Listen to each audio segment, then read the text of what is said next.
Dans cette vidéo, nous nous intéressons au grain de café. Avant l'apparition de la spécialité de troisième génération, le café était considéré comme un simple produit de consommation courante. On l'achetait au supermarché et en général, on n'avait aucune idée de sa provenance, du type de grain utilisé ou de la date de torréfaction. L'apparition du café de spécialité de troisième génération a permis une plus grande transparence sur l'origine des grains de café, donnant ainsi la possibilité aux consommateurs d'être plus informés. Sur l'emballage du café, vous disposez désormais d'informations comme le type de grain, le pays, la région d'où il provient, le processus de traitement et la torréfaction. Tout cela vous aide à prendre une meilleure décision sur les grains de café que vous choisissez. Il existe de nombreuses variétés de grains de café, mais les deux plus courantes et les plus connues sont le Robusta et l'Arabica.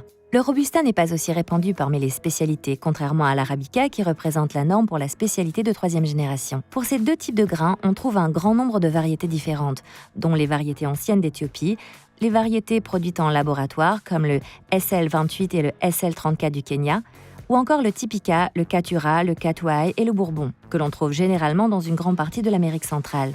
Comme pour le vin, il existe des centaines de variétés différentes de grains de café.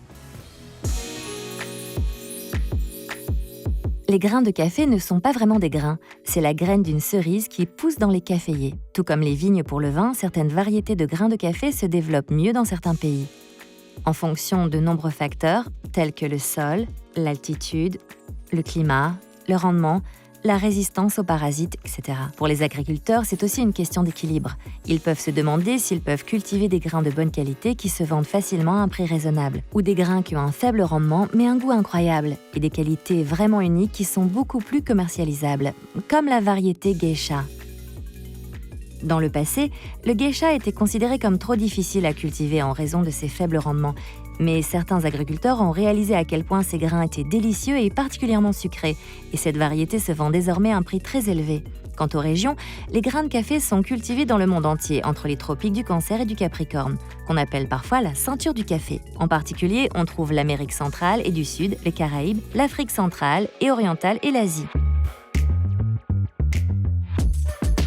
Lorsque vous achetez des grains de café pour les utiliser dans votre machine chez vous, qu'il s'agisse d'une machine à expresso automatique ou d'une cafetière à filtre, le plus important est que les grains soient frais. Comme vous le verrez dans certaines de nos autres vidéos, ce point est particulièrement important. Sans grains frais, même la machine la plus perfectionnée et la plus chère ne vous donnera pas le café que vous souhaitez. Comme mentionné précédemment, c'est l'une des nombreuses raisons pour lesquelles les grains de café de spécialité sont la meilleure solution, car toutes les informations nécessaires pour faire votre choix se trouvent sur l'emballage. En observant l'un de mes paquets de Floozy, vous voyez que les grains proviennent d'Anna Daisy Linos. Son exploitation se trouve à 1800 mètres d'altitude et les grains ont un profil de saveur fruitée et sucrée. Plus important encore, il nous indique quand le café a été torréfié. Le café doit être utilisé idéalement entre 5 et 30 jours après sa torréfaction. Trop tôt au cours des 5 premiers jours, le café peut être assez volatile, car il a beaucoup de dioxyde de carbone qui doit être expulsé. Après 30 jours, les grains commencent à vieillir. La région et le type d'arôme sont également indiqués sur l'emballage. Par exemple, pour un café kényan, on peut s'attendre à une acidité plus élevée et à des saveurs vineuses type pamplemousse et myrtille. Pour les cafés colombiens, on aurait plutôt des notes de fruits à noyaux, un goût chocolaté et sucré. Il faut aussi savoir que les cerises de café sont des fruits. Tout comme pour les fruits et légumes de saison, vous pouvez choisir des grains de café de saison et la saveur obtenue s'en ressentira. Puis il y a le café d'origine unique et le mélange de café. Le whisky est ici un bon exemple. Un whisky, quelque chose avec des détails spécifiques sur sa fabrication, son mode de conservation ou encore le baril où il s'est affiné, on optera pour un whisky single malt. Mais si on veut un whisky plus équilibré pour le quotidien, on choisira plutôt un mélange. Il s'en va de même pour le café.